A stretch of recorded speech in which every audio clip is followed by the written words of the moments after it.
আল্লাহ তাআলা সূরা 49 এবং 50 নম্বর আয়াতের মধ্যে বলেন, লিল্লাহি মুলকুস সামাওয়াতি ওয়াল আরদি, আসমান এবং জমিনের মালিক কে?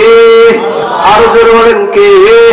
আল্লাহ বলেন, ইয়াখলুকু মা ইয়াশা, তিনি যা ইচ্ছা তিনি সৃষ্টি করেন। ইয়াহাবু লিমান ইয়াশাউ ইনাসা, তিনি যাকে চান কন্যা সন্তান দান করেন। কন্যা সন্তান দান করেন কে? জোরে বলেন কে? ওয়ায়াহাবু লিমান ইয়াশাউ যুকুর, তিনি যাকে চান শুধুমাত্র ছেলে সন্তান দান করেন। সুবহানাল্লাহ। আও ইউযাওয়িজুহুম যুকরানা ওয়া ইনাসা, আর তিনি যাকে চান ছেলেও দান করেন মেয়েও দান করেন। করে কি করে না? তাহলে বলতেছিলাম অনেক মেয়ে আছে শুধু তার ঘরে মেয়ে হয়, তাহলে শ্বশুর বাড়ি থেকে তাকে দোষারোপ করার সুযোগ আছে। বরং মেয়ে দেয় কে? ছেলে দেয় কে? আবার উভয়টা দেয় কে? আল্লাহ। ওয়ায়াজালু মান ইয়াশাউ আকিমা, আবার আল্লাহ তাআলা কোন কোন ঘরের মধ্যে কোন সন্তানে দান করে না। যেই ঘরে সন্তান নাই তারা বুঝে সন্তানের কি দাম, সন্তানের কি মূল্য। কোটি কোটি টাকা আছে কিন্তু সন্তান নাই, ঘুম যায় ঘুমের মধ্যে শান্তি নাই। হাজার কোটি কোটি টাকা কামায় কিন্তু সন্তান নাই। হায়রে ঘুম গেলেও দুঃস্বপ্ন দেখে, এত টাকা খাবে কে? ঠিক কিনা ভাই? এই জন্য সন্তান সন্ততি হলো দুনিয়ার সৌন্দর্য। আল্লাহ তাআলা সূরা কাহফের 44 নম্বর আয়াতের মধ্যে বলেন, আল মাল ওয়াল বানুনা যিনাতুল হায়াতিদ দুনিয়া, দুনিয়ার সৌন্দর্য হলো ছেলে সন্তান, দুনিয়ার সৌন্দর্য হলো সম্পদ। যে সন্তান দান করবে, সম্পদ দান করবে, এটা হলো দুনিয়ার সৌন্দর্য। আল্লাহ তাআলা সূরা আনফালের 28 নম্বর আয়াতের মধ্যে বলেন, ইন্নামা আমওয়ালুকুম ওয়া আওলাদুকুম ফিতনাহ, নিশ্চয় তোমাদের সন্তান তোমাদের মাল তোমাদের জন্য একটা পরীক্ষা। দেখবেন ছেলে যদি থাকে একটা পরীক্ষার মধ্যে পড়ে যায়, মাঝে মাঝে ছেলে বাবাকে কষ্টের মধ্যে ফেলে যায়, হয় কি হয় না? অনেক সময় ছেলেকে ভালো করে খাওয়ার জন্য বাবা ফজরের নামাজ পড়ে না, জোহরের নামাজ পড়ে না, নামাজের সময় নামাজ পড়ে না। আল্লাহ বলেন, তুমি সন্তানের মায়া পড়ে আমি আল্লাহকে যদি ভুলে যাও, এই সন্তান তোমার জন্য পরীক্ষা, এই সন্তান তোমার জন্য পরীক্ষা। আর যে ব্যক্তি পরীক্ষায় পাস করতে পারবে, আল্লাহ তাআলা বলেন, ওয়া আন্নাল্লাহা ইনদাহু আজরুন আযীম, নিশ্চয় আল্লাহ তাআলার কাছে তার জন্য রয়েছে মহা প্রতিদান। সুবহানাল্লাহ। তাহলে সন্তান সন্ততি এটা অনেক বড় নিয়ামত। আছে নিয়ামত কি না? জোরে বলেন নিয়ামত কি না?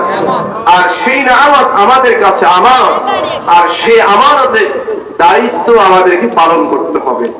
আপনার কাছে যত কিছু আছে সব কিছুর দায়িত্ব ভার আপনার কাছে আছে, সব কিছুর হিসাব নেওয়া হবে।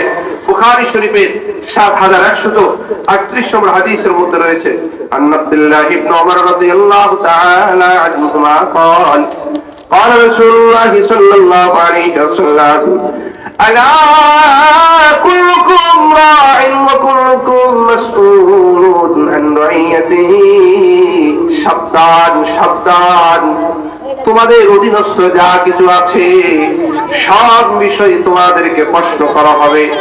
এরপর রাসূল ইমামুল্লাযী আলান নাস রাইন ওয়া হুয়া মাসউলুন আন রাইয়াতিহি, কোন নেতা, কোন কি নেতা যদি কোন এলাকার মেম্বার হয়, চেয়ারম্যান হয়, সে ঠিক মতো তাদের খেদমত করছে কিনা, সেই দায়িত্ব পালন করছে কিনা, হিসাব নেবেন কে? আল্লাহ। ওয়া রাজুলু রাইন আলা আহলি বাইতিহি, কোন পুরুষ তার পরিবারের মধ্যে স্ত্রী আছে, সন্তান আছে, সে তাদের দায়িত্ব পালন করছে কিনা, কাল কিয়ামতের ময়দানে তাকেও হিসাব, তার থেকেও জিজ্ঞাসা করা হবে, তার থেকে হিসাব নেওয়া হবে। ওয়াল মারআতু রা, ঠিক অনুরূপ ভাবে নারী যারা রয়েছে তারাও দায়িত্ববান। তারাও কি দায়িত্ববান? আলা আহলি বাইতি যাওজিহা, তাদের পরিবার, তাদের স্বামী, তাদের সন্তান সন্ততি সম্পর্ক তাদেরকে প্রশ্ন করা হবে। এবার আসুন, তাহলে যদি মা বাবা সন্তানের প্রতি জিজ্ঞাসিত হয়, দায়িত্বপ্রাপ্ত হয়, এখন প্রশ্ন হলো কি কি দায়িত্ব রয়েছে, কোন কোন দায়িত্ব রয়েছে, যারা দরকার আছে কি নাই? আরো জোরে বলেন, যারা দরকার আছে কি নাই? এক নম্বর সন্তানের হক হলো সন্তান, ভালো সন্তানের জন্য একজন ভালো মা নির্বাচিত করা। ভালো কি নির্বাচিত করা? মা নির্বাচিত করা। এই জন্য আমরা আম গাছ লাগাই, যদি কাঁঠাল খুঁজে হবে, আপনি ডিসকুমারকে একটা মহিলা নিয়ে আসলেন আর চিন্তা করলেন আপনার ছেলেটা হাফেজ হোক, আলেম হবে। না না, একজন নেককার নারী যদি নিয়ে আসেন, আপনার ছেলে আপনাকে বড় বলে মানবে, আপনার ছেলে আপনাকে শ্রদ্ধা করবে। এই জন্য ছেলের প্রথম হক হলো ছেলের জন্য ভালো মা নির্বাচন করা। ভালো কি নির্বাচন করা? মা নির্বাচন করা। বুখারী শরীফের 5090 নম্বর হাদিসের মধ্যে রয়েছে, আন-নবী হুরায়রা রাদিয়াল্লাহু তাআলা আনহু قال قال رسول الله صلى الله عليه وسلم تنكح المرأة لأربع: لمالها ولحسبها ولجمالها ولدينها فاصبر بذات الدين تربت يداك। রাসূল কারীম সাল্লাল্লাহু আলাইহি ওয়াসাল্লাম বলেন, স্বাভাবিকভাবে একজন মানুষ চারটা বস্তু দেখে বিবাহ করে। ভাই মাইক তুই একটু ভিতরের আওয়াজটা বাড়ায় দেন, ভিতরের আওয়াজটা বাড়ায় দেন, মনিটরটা ঠিক করে দেন। রাসূল বলেন, একজন মানুষ যখন বিবাহ করে চারটা বস্তু দেখে, চারটা বিষয় দেখে বিবাহ করে। কয়টা? চারটা। এক নম্বর, বিবাহ করতে গেলে থেকে তার মাল আছে কিনা দেখে। কি দেখে না? বলেন না। লিমালিহা ওয়ালি হাসাবিহা, কোন বংশের সেটা দেখে কি দেখে না? ওয়ালি জামালিহা, তোর সৌন্দর্যটা কেমন সেটা দেখে কি দেখে না? এরপরে 4 নম্বর, দিনহা, তার ধার্মিকতা কেমন সেটাও দেখে। রাসূল বলেন, এই চারটা বস্তুর মধ্যে তুমি প্রাধান্য দাও। তুমি ধর্ম দিনটাকেই প্রাধান্য দাও। যদি ধর্মকে প্রাধান্য না দাও, তাহলে তারিবাতে রাগ, তোমার হাত ধুলোয় দূষিত হোক, ধ্বংস হয়ে যাবে। কি হয়ে যাবে? ধ্বংস হয়ে যাবে। ভিতরে বাড়া দেন, তাহলে গলা টানবে না। রাসূল কারীম সাল্লাল্লাহু আলাইহি ওয়াসাল্লাম কোন বিষয়টাকে নির্বাচিত করতে বলেছেন? জোরে বলেন না, কোন? ধর্মটাকে, কি দিনটাকে নির্বাচিত করে বলেছেন। যদি ধর্ম হয়, ধর্মের সাথে সাথে যদি তার মালও থাকে ভালো, যদি দিনদারিতে থাকে সাথে সাথে সেই সুন্দরী হয় তাহলে ভালো। যদি দিনদার হয়, সুন্দরী হয়, ভালো পুষ্টির হয়, ভালো মাল বলা হয়, তাহলে তো নূর আলা নূর। কিন্তু আমাদেরকে প্রাধান্য দিতে হবে কি? ধার্মিকতা। জোরে বলেন, কি ধার্মিকতা? নাসাই শরীফের 3232 নম্বর হাদিসের মধ্যে রয়েছে, রাসূলুল্লাহ সাল্লাল্লাহু আলাইহি ওয়াসাল্লাম, আদ-দুনিয়া কুল্লুহা মাতা' ওয়া খায়রু মাতা'id দুনিয়া আল-মারআতু সালিহা। রাসূল বলেন, দুনিয়ার মধ্যে যত সম্পদ রয়েছে সবগুলো হলো তোমাদের জন্য উপভোগ্য সম্পদ, তবে শ্রেষ্ঠ সম্পদ হলো ওয়া খায়রু মাতা'id দুনিয়া, দুনিয়ার মধ্যে শ্রেষ্ঠ উপভোগ্য সম্পদ হলো আল-মারআতু সালিহা, দুনিয়ার মধ্যে শ্রেষ্ঠ সম্পদ হলো একজন নেককার রমণী নারী। সুবহানাল্লাহ। সহিহুল তারগীবের একটি হাদিস রয়েছে, সহিহ ইবনে হিব্বানের 4032 নম্বর হাদিস, عن سعد بن ابي وقاص رضي الله تعالى عنه قال قال رسول الله صلى الله عليه وسلم أربع من السعادة, একজন মানুষের 4টি সৌভাগ্য লক্ষণ আছে। কয়টি? জোরে বলেন, কয়টি? এক নম্বর, যদি 4টা বিষয় থাকে মনে রাখবা, তার মানে সেই সৌভাগ্যবান। এক নম্বর, আল মারআতুস সালিহা, যে ব্যক্তির ঘরে নেককার নারী রয়েছে ওই ব্যক্তি সৌভাগ্যবান। সুবহানাল্লাহ। কন্যা আরো জোরে বলেন না সুবহানাল্লাহ। ওয়াল মাসকানুল ওয়াসি', যে ব্যক্তির একটা বড় সড়ক ঘর রয়েছে, ভালো একটা ঘর রয়েছে, ওই ব্যক্তির এটা সৌভাগ্যের আলামত। সৌভাগ্যের কি আলামত? আপনার ঘরে শুধুমাত্র এক রুম, মা যে ঘরে, দাদা সেই রুমে, নাতি সেই রুমে, শান্তি আছে। কিন্তু যদি 8টি রুমওয়ালা ঘর হয়, মা বাবা দাদা দাদি সবাই সুন্দর করে থাকতে পারে, শান্তি আছে কি নাই? এই জন্য দুনিয়ার মানুষ হাজার হাজার কোটি টাকা কামাই করে শুধুমাত্র ভালো ঘরে থাকার জন্য, ঠিক কিনা? এই জন্য রাসূল বলেন 3 নম্বর সৌভাগ্যের কারণ হলো যার সালেহ, যা নিজে ভালোভাবে থাকে, পাশের প্রতিবেশীও ভালো। প্রতিবেশী কি ভালো? আপনার নিজে ভালো, কিন্তু প্রতিবেশী যদি খারাপ হয় কি অবস্থা হবে? আপনার খুব শান্তিতে আছে, কিন্তু প্রতিবেশী কবে ঘরের মধ্যে এত জোর আওয়াজ কেন, ভালো লাগে না, আমার এখানে পানি ফেলানো যাবে না, কথা বলবে, ঝগড়া লাগিয়ে দিবে। প্রতিবেশী খারাপ বলে তার দুনিয়াটাই কি হয়ে যায়? জাহান্নাম হয়ে যায়। এরপর রাসূল বলেন ওয়ালমান কামুল হানিফ, যেই ব্যক্তির ভালো একটা যানবাহন রয়েছে, ভালো একটা গাড়ি রয়েছে, এই 4টা নেককার স্ত্রী। বলেন কি নেককার স্ত্রী? 2 নাম্বার হলো প্রশস্ত একটা ঘর, 3 নাম্বার হলো কি বললাম, 3 নাম্বার ভালো প্রতিবেশী, 4 নাম্বার ভালো একটা গাড়ি। আমরা বাঙালি ভালো বলি, আরে বাড়ি গাড়ি নারী যার আছে সে তো শান্তিতে আছে, বলি না? কি দুনিয়াতে কি আছে? একটা বাড়ি, একটা গাড়ি, একটা নারী, এটাই তো বলে নাকি? ভালো প্রতিবেশীর কথা আমরা বলি না। এই 4টা যদি কোনো বেশির যদি ভালো থাকে, 4টা যদি কারো থাকে, মনে রাখতে হবে সে হলো প্রকৃত সৌভাগ্যবান। প্রকৃত কি সৌভাগ্যবান? নেককার নারী যদি না হয়, আপনি ঘরে যাবেন, বলবে বাবু রে এত রাত কেন আসছে, কি জন্য আসছে? গজব দেয় কি দেয় না মাঝে মাঝে? হ্যাঁ, মাছ একটু পচা হইলে নিয়ে লই ছুটে কি ছুটে না, লাঠি নেয় কি নেয় না? নেয়নি কেন? যদি নেককার নারী হয়, সে কি মাছের ভিতরে ঢুকছে? সে কি কাঁঠালের ভিতরে ঢুকছে? দিছেন কে? আরো জোরে বলেন কে? শুধু কাঁঠাল একটা ক্রয় করে নিলে হয়? এই কাঁঠাল কি নিয়ে আসছে? চোখ দেখে না, কিন্তু সে ভালো দেখে তো আনলো নাকি? কিন্তু দিনদার নারী হলে আল্লাহ যা দেন সব ভালোর জন্য করেন। সুবহানাল্লাহ বলেন। তাহলে নেককার নারী, স্ত্রী যখন নেককার হবে, তখন ওই নেককার নারীর পেট থেকেও কি আসবে? জোরে বলেন, নেককার সন্তান আসবে। এই নেককার সন্তানের জন্য সর্বপ্রথম মা নির্বাচন করতে হবে। এটা আপনার সন্তানের হক, আপনার উপরে। 2 নাম্বার হক, কত নাম্বার? সন্তানের জন্য বেশি বেশি দোয়া করা। কি করা? দোয়া করা। তিরমিজি শরীফের 1905 নম্বর হাদিসের মধ্যে রয়েছে, عن ابي هريره رضي الله تعالى عنه قال قال رسول الله صلى الله عليه وسلم ثلاث دعوات يستجاب لهن لا شك فيهن دعوة المظلوم ودعوة المسافر ودعوة الوالد لوالده। রাসূল করিম সাল্লাল্লাহু আলাইহি ওয়াসাল্লাম বলেন, 3 ব্যক্তির দোয়া সব সময় কবুল করা হয়। 3 ব্যক্তির দোয়া কখনো ফেরত দেওয়া হয় না। 1 নম্বর দাওয়াতুল মাজলুম, যাদের উপরে জুলুম করা হয়, তারা যদি আল্লাহর কাছে হাত তুলে, আল্লাহ তাআলা ওই দোয়াটা কখনোই ফিরে দেয় না। বলেন সুবহানাল্লাহ। এই জন্য জুলুম করা যাবে, জুলুম করা যাবে না। 2 নম্বর দাওয়াতুল মুসাফির, যারা আল্লাহর রাস্তায় সফর করে, তারা যখন আল্লাহর কাছে 2 হাত তুলে দোয়া করে, আল্লাহ তাআলা তাদের দোয়াও কবুল করে নেন। সুবহানাল্লাহ। 3 নম্বর দাওয়াতুল ওয়ালিদি লিওয়ালিদিহি, ওই ধরনের মাতা পিতা যদি সন্তানের জন্য দোয়া করে, ওই মাতা পিতার দোয়া কখনো আল্লাহ তাআলা ফেরত দেন না। এবার বলেন, আমি আপনি বিবাহ করার পরে নেক সন্তানের জন্য কয়দিন দোয়া করেছি? করি নাই।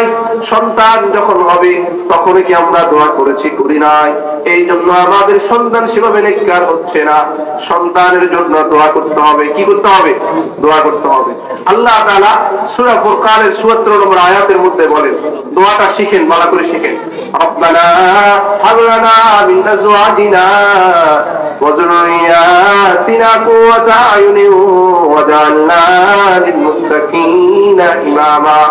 আল্লাহ নিজেই শিখিয়ে দিচ্ছেন, তোমরা আমাদের কাছে দোয়া করো, হাব লানা মিন আজওয়াজিনা, আমার জন্য একজন ভালো স্ত্রী দান করুন, ওয়া যুররিয়াতিনা, সন্তান, ভালো সন্তান সন্ততি দান করুন, ওয়াজআল কুররাতা আয়ুন, যারা যেন তারা চক্ষু শীতল হয়, চক্ষু শীতলকারী হয়। ওয়াজআলনা লিল মুত্তাকিনা ইমামা, এমন আমাদের জন্য মুত্তাকিদের জন্য ইমাম বানিয়ে দেন আমাদের সন্তানদেরকে। এই দোয়াটি আমরা সকলেই পড়ার চেষ্টা করব। যারা বিবাহ করি নাই তারাও পড়বো, যাতে করে ভালো সঙ্গিনী, ভালো স্ত্রী আসে। রব্বানা হাব লানা মিন আজওয়াজিনা ওয়া যুররিয়াতিনা কুররাতা আয়ুন ওয়াজআলনা লিল মুত্তাকিনা ইমামা। সাইয়্যিদুনা ইব্রাহিম আলাইহিস সালাতু ওয়াস সালাম তিনি দোয়া শুরু করে দিলেন নেককার সন্তানের জন্য। আল্লাহ তাআলা তাকে এমন নেককার সন্তান দান করলো, তার সকল সন্তানই নবী ছিলেন। সুবহানাল্লাহ। সূরা সাফফাতের 100 নম্বর আয়াত আল্লাহ তাআলা বলেন, ইব্রাহিম তার নেককার সন্তানের জন্য কিভাবে দোয়া করেছে তোমরা শিখে নাও। তিনি বললেন, রব্বি হাবলি মিনাস সালিহিন, আমাকে একটা নেককার সন্তান দান করো। বলেন না সুবহানাল্লাহ। বলেছেন জীবন, রব্বি হাবলি মিনাস সালিহিন।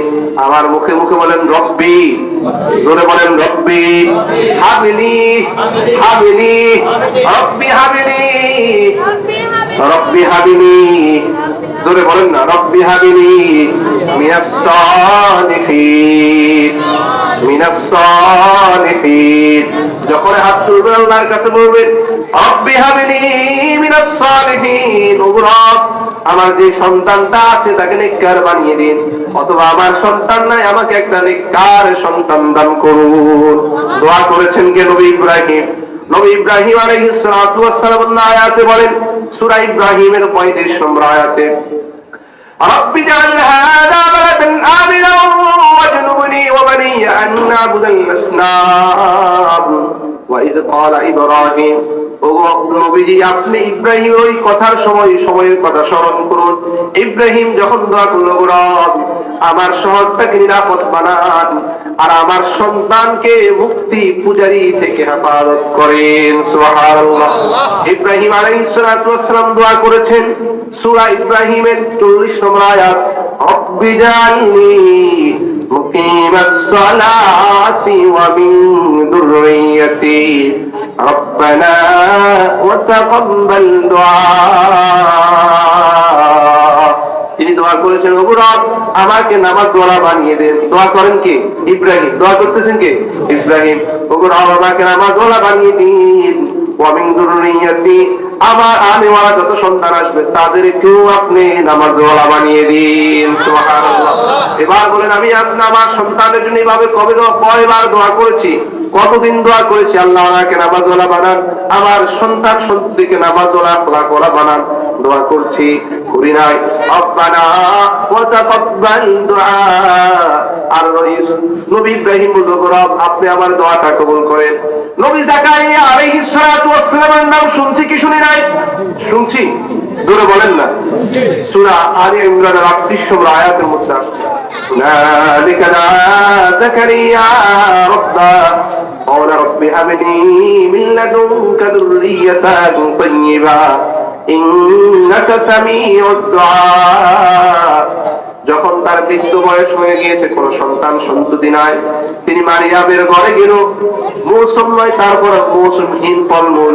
তিনি আল্লাহকে বললেন, হুনালিকা দা যাকারিয়া রাব্বাহু, রব আপনি তো চাইলে আমাকেও সন্তান দান করতে পারেন। আমার 100 বছর হলে কি হইলো, আমার 90 বছর হলে কি হলো, আপনি আল্লাহ চাইলে দিতে পারেন, পারে কি পারে না? দোয়া করলেন, হুনালিকা দা যাকারিয়া রাব্বাহু ক্বালা রব্বি হাবলি মিন লাদুনকা যুররিয়াতান তাইয়্যিবা। আমাকে আপনার পক্ষ থেকে একটা উত্তম শ্রেষ্ঠ নেককার সন্তান দান করেন। সুবহানাল্লাহ। তাহলে তিনি দোয়া করার পরে তার ঘরে এসেছে ইয়াহইয়া আলাইহিস সালাতু ওয়াস সালাম। এই জন্য যাদের সন্তান সন্ততি নাই, নবী যাকারিয়ার এই দোয়াটি আমরা শিখে নিতে পারি। এই দোয়াটি নবী যাকারিয়া করার পরে আল্লাহ তাআলা তাকেও সন্তান দিয়ে দিয়েছেন। 100 বছর, 80 বছর, 90 বছর সন্তান হয়, কিন্তু তখন হয়ে গেছে। তার স্ত্রী বলে আমার বুঝি আমার সন্তান হবে, এটা কোনো কথা হইল? আমি তো বুড়ি হয়ে গেলাম, আমার বুঝি আমার সন্তান হবে। এই জন্য আমাদের যাদের সন্তান নাই, যদি 100 বার করে পড়েন, 200 বার করে পড়েন কি রব্বি হাবলি মিন লাদুনকা যুররিয়াতান তাইয়্যিবা, রব্বি হাবলি মিন লাদুনকা যুররিয়াতান তাইয়্যিবা, আল্লাহ তাআলা নেককার সন্তান দান করে দিবেন। সুবহানাল্লাহ। সব দোয়া তো এখন শিখতে পারবেন না, রেকর্ড হচ্ছে। রেকর্ড থেকে মুফতি আব্দুল্লাহ মারুফ নোয়াখালী সার্চ করে নেবেন, সেখান থেকে রেকর্ড থেকে দোয়াগুলো শিখে নেবেন তো ইনশাআল্লাহ। জোরে বলেন না ইনশাআল্লাহ? আরো জোরে বলেন ইনশাআল্লাহ। আল্লাহ আমাদেরকে আমাদের সন্তানদের জন্য বেশি বেশি দোয়া করার সেই তৌফিক দান করুন। সন্তান জন্মগ্রহণ, তাহলে 1 নাম্বার বললাম ভালো মা নির্বাচন করা, 2 নাম্বার বললাম বেশি বেশি দোয়া করা, 3 নাম্বার সন্তান যখন জন্মগ্রহণ করবে রাসূল কি বলেন খুব ভালো করে শুনেন। আবু দাউদ শরীফের 5105 নম্বর হাদিস, আর উবাইদুল্লাহ ইবনে রাফিন আন-নবী قال رأيت رسول الله صلى الله عليه وسلم أذن في أذنه اليمنى, أذن রাসূল করিম সাল্লাল্লাহু আলাইহি ওয়াসাল্লাম যখন হাসান ইবনে আলী, হাসান হোসেন কারা বলেন তো, জোরে বলেন না, হ্যাঁ, রাসূল সাল্লাল্লাহু আলাইহি ওয়াসাল্লামের নাতি। أذن في أذن الحسن بن علي حين ولدته فاطمة بالصلاة, আবু দাউদ শরীফের 5105 নম্বর হাদিস। তিনি বলেন আমি রাসূলকে দেখেছি যখন হাসান ইবনে আলী পৃথিবীতে জন্মগ্রহণ করেছে, রাসূলের সাথে সাথে তার কানে আল্লাহু আকবার আল্লাহু আকবার বলে আযান দিয়ে দিয়েছেন। সুবহানাল্লাহ। কেমন আযান, কেমন আযান?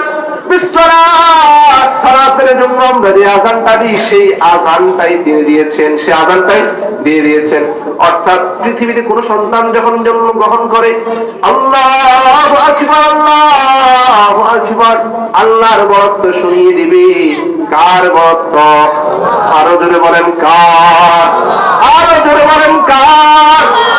রাসূল বলেন এরপর আশহাদু আল্লা ইলাহা ইল্লাল্লাহ 2 বার বলবা।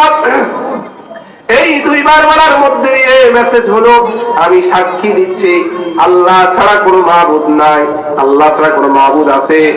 এরপর আশহাদু আন্না মুহাম্মাদুর রাসূলুল্লাহ, নবজাতক বাচ্চাকে এই মেসেজ দিয়ে যাওয়া যে মুহাম্মদ হলো কার রাসূল, আল্লাহর রাসূল। কার? আল্লাহ। হাইয়া আলাস সালাহ, তুমি একটু বুঝতে শিখো, তুমি নামাজ পড়তে হবে। হাইয়া আলাল ফালাহ, দুনিয়ার মধ্যে যতদিন বাঁচবে কল্যাণময় কাজ করতে হবে, ও কল্যাণময় কাজ করা যাবে না। আল্লাহু আকবার আল্লাহু আকবার আল্লাহু আকবার, আল্লাহর বরত্ব ঘোষণা করে দাও। লা ইলাহা ইল্লাল্লাহ, সর্বশেষ বলে দাও আল্লাহ ছাড়া কোনো ইলাহ নাই, আল্লাহ ছাড়া তোমাকে বাঁচার দুনিয়াতে কেউ নাই, আল্লাহ ছাড়া কবরে বাঁচানোর কেউ নাই, আল্লাহ ছাড়া হাসরের ময়দানে কেউ আছে? কেউ নাই, কেউ নাই। এই জন্য নবজাতক সন্তান যখন পৃথিবীতে আসবে তার কানে কি দিব? আরো জোরে বলেন, আযান দিব। সওয়াল ইমান লিল বাইহাকি, বাইহাকির 8620 নম্বর হাদিসের মধ্যে রয়েছে قال رسول الله صلى الله عليه وسلم من أذن في أذنه اليمنى وأقام في أذنه اليسرى, সন্তান যখন জন্মগ্রহণ করবে তার ডান কানে আযান আর বাম কানে ইকামত। বাম কানে কি? ইকামত। মনে রাখবেন সন্তান হলে একজন আলেম খোঁজার চেষ্টা করবেন, সাথে যদি আলেম থাকে আলেমের মাধ্যমে আযান দিয়ে দিবেন, যদি আলেম না থাকে আপনি বাবা হলেও আযানটা দিয়ে দিবেন। যদি আপনি বাবাও না থাকেন, দাদাও না থাকেন, নানাও না থাকেন, তাহলে তার মাও হলে আযানটা দিয়ে দিবে, বা তার দাদি বা তার নানি আযানটা দিয়ে দিবে। মসজিদের মধ্যে যে আযান হয় সেটা মহিলা দেওয়া জায়েজ নাই, কিন্তু সন্তান যখন ভূমিষ্ঠ হয় সন্তানের কর্ণ করে একত্ববাদের আওয়াজ শুনিয়ে দেওয়া মাতা পিতা উভয়ের দায়িত্ব। এই জন্য তাকবীর আল্লাহু আকবার আযান শুনিয়ে দিব তো ইনশাআল্লাহ। জোরে বলেন, আরো জোরে বলেন না ইনশাআল্লাহ। তাহলে এটা হলো 3 নম্বর হক। সন্তান জন্মগ্রহণ করার পরেই যে হক আমাদেরকে আদায় করতে হবে, মুসলিম শরীফের 5512 নম্বর হাদিসে এসেছে আন্না আয়েশা রাদিয়াল্লাহু তাআলা আনহা, যাওজিন নবী সাল্লাল্লাহু আলাইহি ওয়াসাল্লাম, কানা ইউতা বিসবিয়ান ফায়ুবাররিকু আলাইহিম ওয়া ইউহান্নিকুহুম। রাসূলের স্ত্রী আম্মা জানা আয়েশা রাদিয়াল্লাহু তাআলা আনহা বলেন, মদিনায় যখন কোন শিশু বাচ্চা জন্মগ্রহণ করে তাদেরকে রাসূলের কাছে নিয়ে আসা হতো। রাসূল সাল্লাল্লাহু আলাইহি ওয়াসাল্লাম তাদের জন্য বরকতের দোয়া করে দিতেন, সুবহানাল্লাহ। এবং তাদের জন্য কি করতেন তাদেরকে তাহনিক করাতেন। কি তাহনিক? জোরে বলেন। তাহনিক কাকে বলে এটা তো বুঝতে হবে, কারণ এটা আমাদের সমাজে নাই। তাহনিক হলো রাসূল সাল্লাল্লাহু আলাইহি ওয়াসাল্লামের কাছে নিয়ে যাওয়ার পরে রাসূল একটা খেজুর নিতেন, খেজুরটা ভালো করে চাবিয়ে এই খেজুর থেকে একটু লালা তার মুখে দিয়ে দিতেন, সুবহানাল্লাহ বলেন।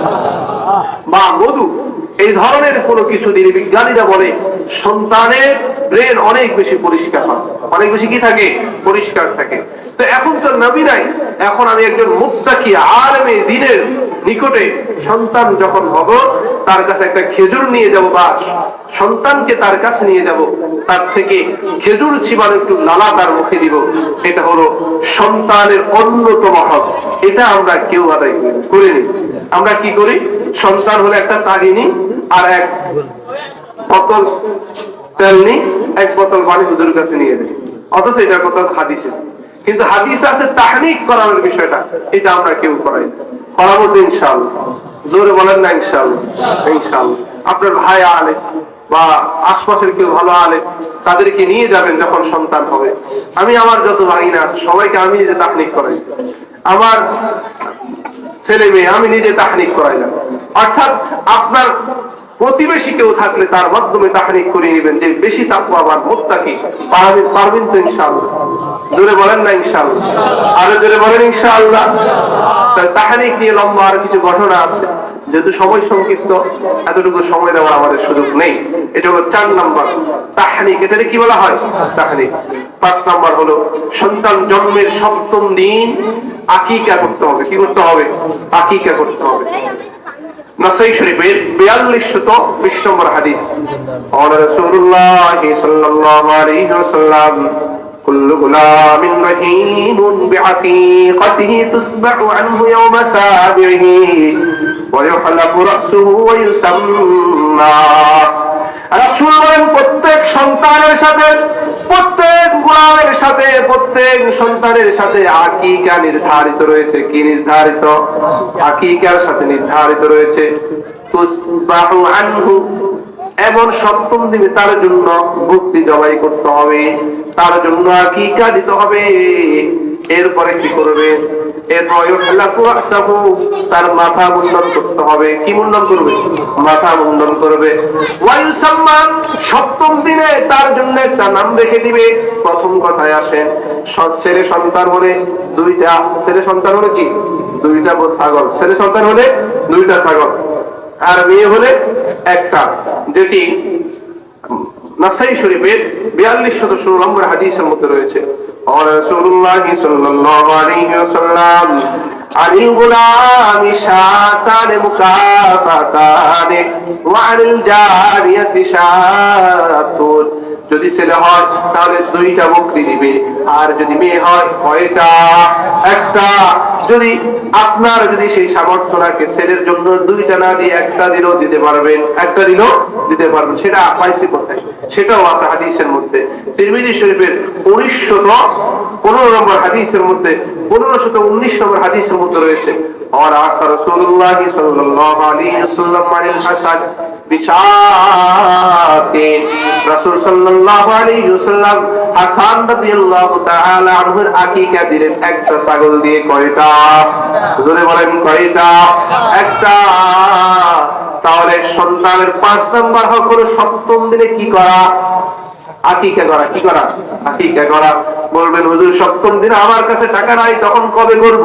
14তম দিনে করবেন। 14তম যদি টাকা না থাকে 21তম দিনে করবেন। 21তম 14তম দিনে যদি করতে না পারে আপনি জীবিত থাকাকালীন যে কোনো সময় করে দিতে হবে, কিন্তু 7ম দিনে করা হলো মুস্তাহাব। 7ম দিনে করা হলো কি? মুস্তাহাব। আল জামিউস সগীরের 5681 নম্বর হাদিসের মধ্যে রয়েছে, قال رسول الله صلى الله عليه وسلم العقيقة تذبح ل7 আকিকা করো সপ্তম দিনে। কত দিনে? জোরে বলেন না, কোন দিনে? সপ্তম দিনে। আউলি আরবা শারাতা অথবা 14তম দিনে, আও 21 অথবা 21তম দিনে আকিকা করো। কততম দিনে? 21তম দিনে। থাকে হুজুর আকিকার গোশত মা খাইতে পারবে কিনা? হ্যাঁ, আকিকার গোশত মা খাইতে পারবে। আপনি গরু কুরবানি করলে গোশত যেভাবে নিজে খাইতে পারেন, আকিকার গোশত সেভাবে নিজে খাইতে পারবেন। আকিকার জন্য কোনো সময় নির্দিষ্ট নাই।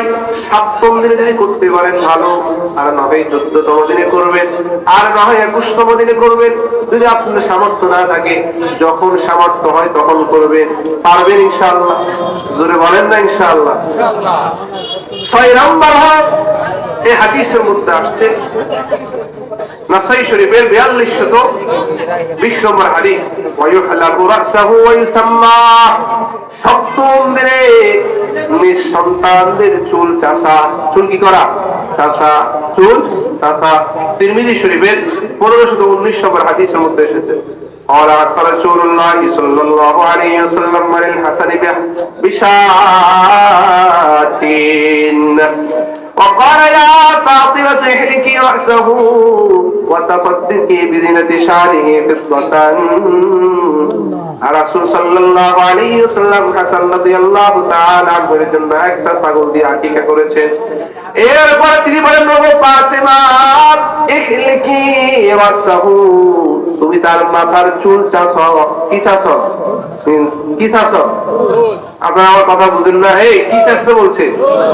এরপর বলেছে মুতাসাদ্দিকি বিজিনাতি শারিহি ফিদ্দাতান।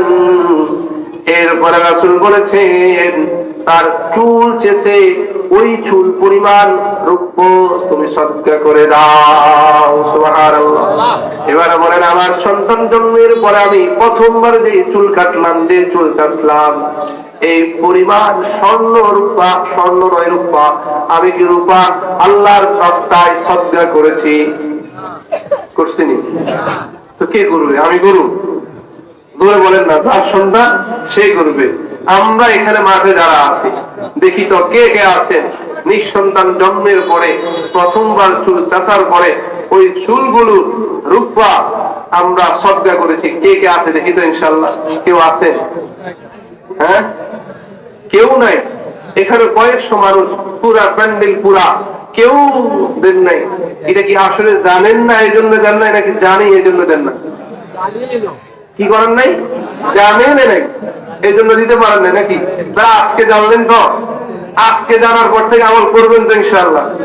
তো এখন কি অনেক মুরব্বীদের ছেলে মেয়ে হবে, এটা টেনশনে পড়ে গেছে না? হ্যাঁ, হওয়ার তো সুযোগ আছে। নাইরাত্তু হবে তো? নাইরাত্তু হবে না ইনশাআল্লাহ। তাদের চুল কাটা সেই পরিমাণ রূপা দিয়ে দিবেন। কতটুকু আসবে? 200 টাকা আসবে। কত টাকা? আমি আমার ছেলের চুল কাটার পরে বললাম এটাকে ভালো করে রেখে দিবে। তো আবার বাড়িতে কি করে এটাকে রোদে দিছে, কারণ একটু পানি দেখলে দাম বেড়ে যেতে পারে। এখন আমি চিন্তা করতেছি কত টাকা জানি কত টাকা আসে প্রথম সন্তানের সময়। পরে 80 স্বর্ণকারে মাপলাম, 300 টাকা আসে। আমি একটু বড় কথা হইনি, এর জন্য এত টেনশনের দরকার আছে। তো 200 অথবা 300 টাকাটা বেশি টাকা না। আমরা যারা বৃদ্ধ হয়ে গেছে, আমাদের যদি 5 জন সন্তান হয়, ওই 5 জন সন্তানের 300 করে 1500 টাকা কি দিয়ে দিতে পারবো না? দিতে কি বাধা আছে? আপনি বলবেন আল্লাহ আমি তো জানি না, মানুষ সাহেব থেকে শুনলাম, হাদিস শুনলাম, আমল করা শুরু করে দিয়েছি। পারবো না ইনশাআল্লাহ। রমজান আসবে, কত সময় কত আত্মীয় স্বজনকে দান করা লাগে না? গরিবদেরকে 300 টাকা দিবেন আর নিয়ত করে ফেলবেন তার সুদের টাকা দিচ্ছি, হয়ে যাবে তো ইনশাআল্লাহ। তারা বলা লাগবে? বলা লাগবে না, আপনি দিয়ে দিবেন, মনে মনে আদায় হয়ে যাবে। আল্লাহ আমাদেরকে বুঝার সেই তৌফিক দান করুন। আরো জোরে বলেন আমিন। এরপরে গুরুত্বপূর্ণ হলো নাম রাখা। কি রাখা? নাম রাখা। এটা হলো সন্তানের অত্যন্ত অত্যন্ত গুরুত্বপূর্ণ একটি হক, যেটি শুআবুল ঈমান লিল বাইহাকির 8292 নম্বর 91 নম্বর হাদিসের মধ্যে রয়েছে। রাসূল কারীম সাল্লাল্লাহু আলাইহি ওয়াসাল্লামকে সাহাবায়ে কেরাম জিজ্ঞেস করে, ক্বালু ইয়া রাসূলুল্লাহ, আমরা তো জানি কদ আলিমনা হাক্কুল ওয়ালাদি আলাল ওয়ালিদ, আমরা তো জানি মাতা পিতার উপরে সন্তানের হক, কিন্তু সন্তানের উপরে মাতা পিতার কি কি হক আছে এটা আমাদেরকে একটু জানান। আমাদেরকে একটু জানান তো কি কি আছে আপনারা জানবেন? জোরে বলেন না। তো রাসূল হাদিসের মধ্যে দুইটা বলছেন, ওয়ালা ইউহসিনা ইসমাহু ওয়া ইউহসিনা আদাবাহু, সন্তানের জন্য সুন্দর একটা নাম রাখা এটা সন্তানের হক। সন্তানকে উত্তম শিষ্টাচার শিক্ষা দেওয়া, উত্তম জ্ঞান শিক্ষা দেওয়া এটা সন্তানের হক। এবার বলুন, আমরা আমাদের সন্তানের নাম ভালো রাখি না খারাপ রাখি? ভালো রাখি। রকি কার নাম হয়? রকি রাখে না? মুসলমানের ছেলের নাম রকি হয় কি হয় না? মুসলমানের ছেলের নাম রুবেল হয় কি হয় না? মুসলমানের সন্তানের মেয়ের নাম বেবি হয় কি হয় না? মুসলমানের মেয়ের নাম জলি হয় কি হয় না? মুসলমানের মেয়ের নাম ফলি হয় কি হয় না? মুসলমানের মেয়ের নাম মলি হয় কি হয় না? মুসলমানের মেয়ের নাম রানী হয় কি হয় না? মুসলমানের মেয়ের নাম রুনা হয় কি হয় না? জোরে বলেন। শাবনূর হয় কি হয় না? এটা কি কোন মুসলমানের নাম হতে পারে? জোরে বলেন। এখন এই নামগুলো আমার আত্মীয় স্বজনের মধ্যে আছে, আমি কি বিপদে পড়বো? আর বিপদে পড়লাম আর কি। আপনাদের মেয়েদের নাম নাই এভাবে আপনাদের সমাজে? এটা জায়েজ হবে? কখনো না।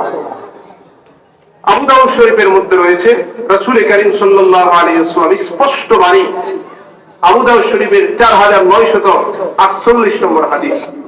ওরা আমি কি আপনার এই নাম কেন রাখলো? না, আমার আসল একটা নাম আছে। কি আছে? আসল একটা নাম। আসল নাম কি? হাজেরা খাতুন। আসল নাম কি? আয়েশা খাতুন। এটা ডাকে না কেন? রুনা, লাইলা এগুলা কেন ডাকে? আসল নামে ডাকে না। কিন্তু কাল কিয়ামতের ময়দানে সকলকে ঢাকা হবে তার বাবা আর তার নামে, যেই নামে তাকে দুনিয়াতে ডাকতো। আবু দাউদ শরীফের 4948 নম্বর হাদিসের মধ্যে রাসূল বলেন, ইন্নাকুম তুদআউনা ইয়াওমাল কিয়ামাতি বিআসমাইকুম ওয়া আসমাই আবাইকুম ফাহসিনু আসমাআকুম। রাসূল বলেন, নিশ্চয় কিয়ামতের ময়দানে তোমাদেরকে ডাকা হবে তোমাদের নাম আর তোমাদের বাবার নাম নিয়ে। কার নাম? তোমাদের নাম আর তোমাদের বাবার নাম নিয়ে কিয়ামতের ময়দানে ডাকা হবে।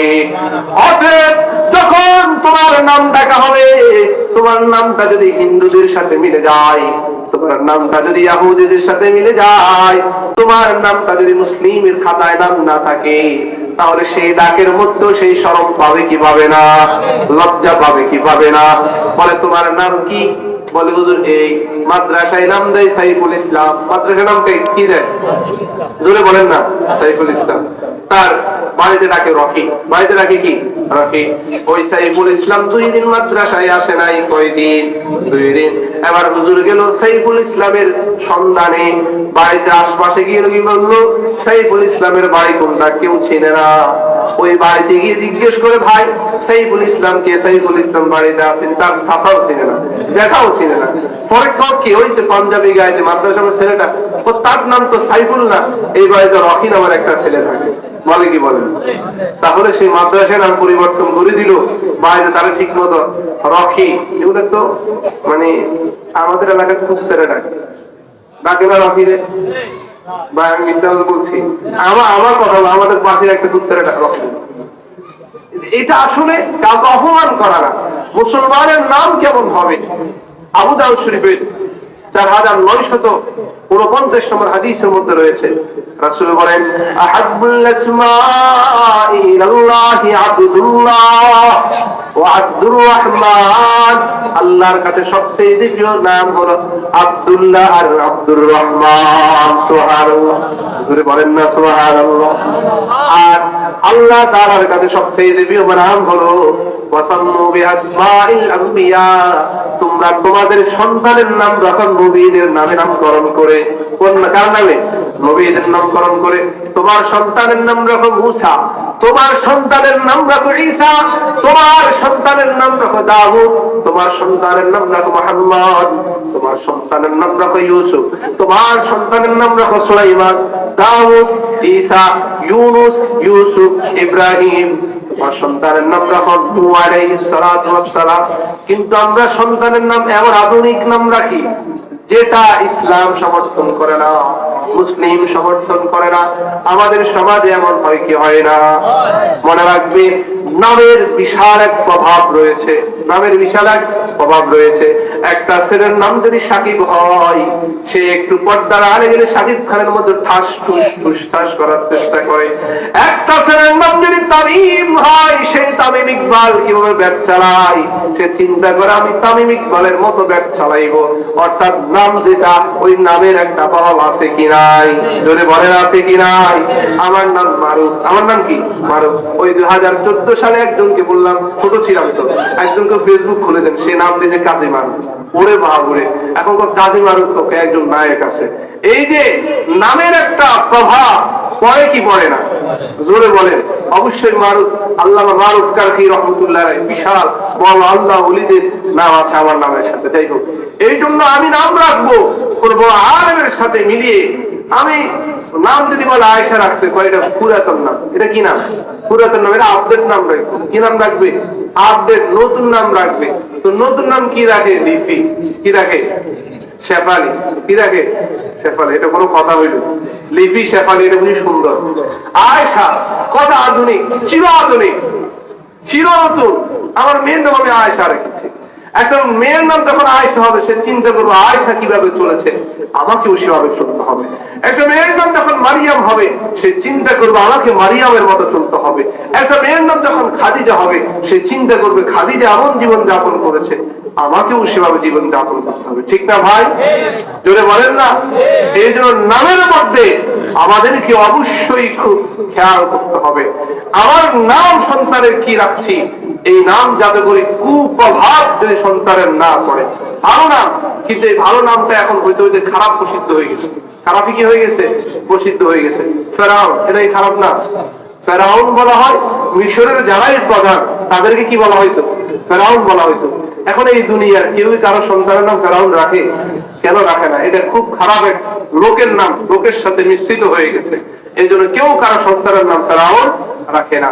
আল্লাহ আমাদেরকে বোঝার সেই তৌফিক দান। আল্লাহ আমাদেরকে সঠিক কথা বুঝার সেই তৌফিক দান করুন। জোরে বলেন না আমি? আরো জোরে বলেন আমি। মানে আমিন বলতো আপনারা খুব ভয় পাইতেছেন। সর্বশেষ কয়টা হাত বললাম বলতে পারবেন? শুরু থেকে বলি। 1 নম্বর বললাম ভালো মা নির্বাচন করা। 2 নম্বর বললাম ভালো সন্তানের জন্য কি করা? দোয়া করা। কি করা?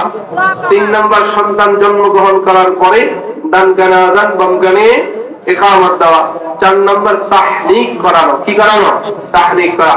5 নম্বর আকিকা দেওয়া। 7ম 14 অথবা 21তম দিনে কি করা? আকিকা করা। 6 যখন তার চুল চাষা হবে, প্রথম চুল চাষা পরিমাণে এটাকে মেপে কি দিতে হবে? রূপা দিতে হবে। কি বলে বলেন না? রূপা দিতে হবে। 7 নম্বর তার একটা সুন্দর নাম রাখতে হবে। কি নাম রাখতে হবে? সুন্দর মাধুর্য একটা নাম রাখতে হবে।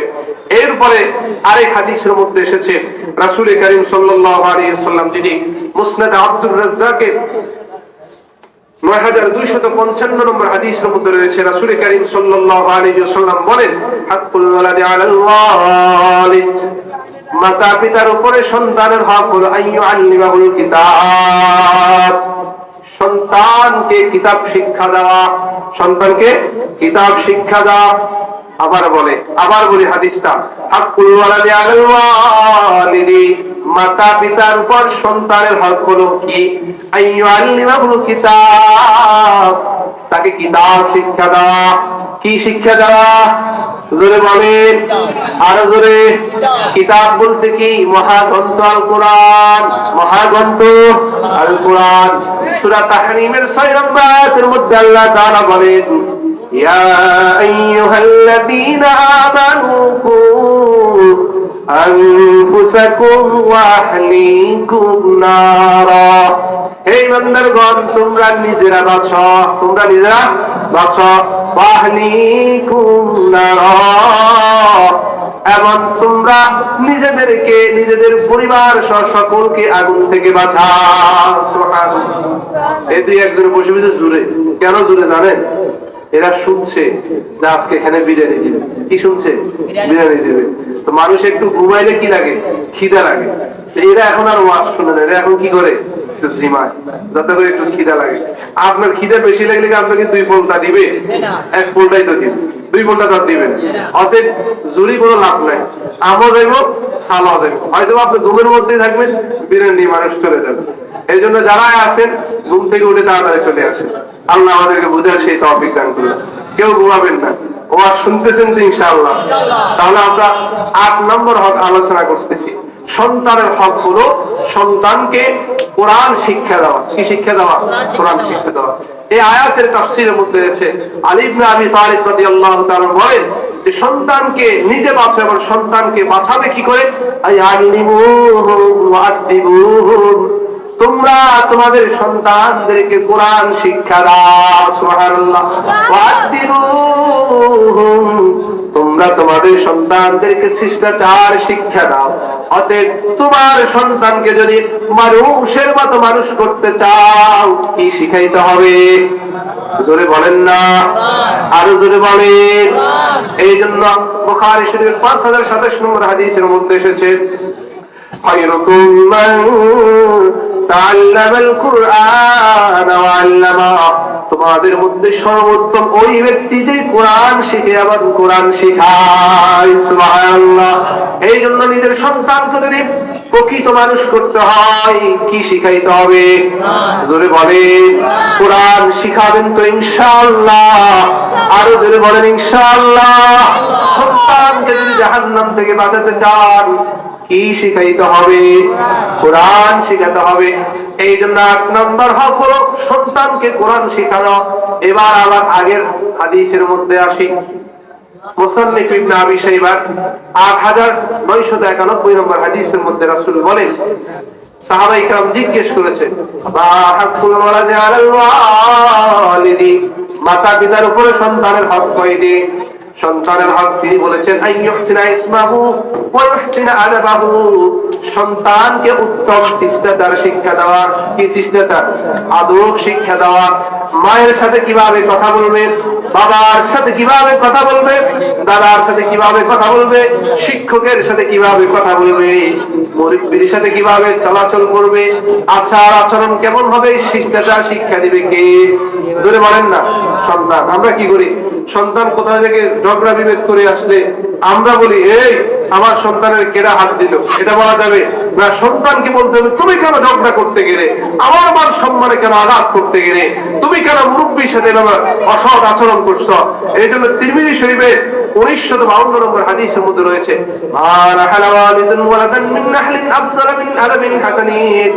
একজন পিতার পক্ষ থেকে, মাতার পক্ষ থেকে সন্তানকে আদব শিক্ষা দাও।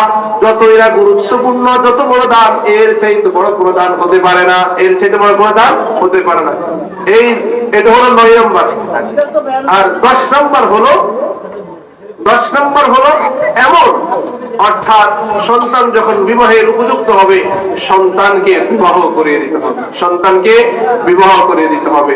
এই জন্য আল্লাহ তাআলা আমাদেরকে যে 10টি বিষয় আলোচনা করেছি, সেই 10টি বিষয় আলোচনা বুঝার সেই তৌফিক দান করুন। সকল বলি আমিন।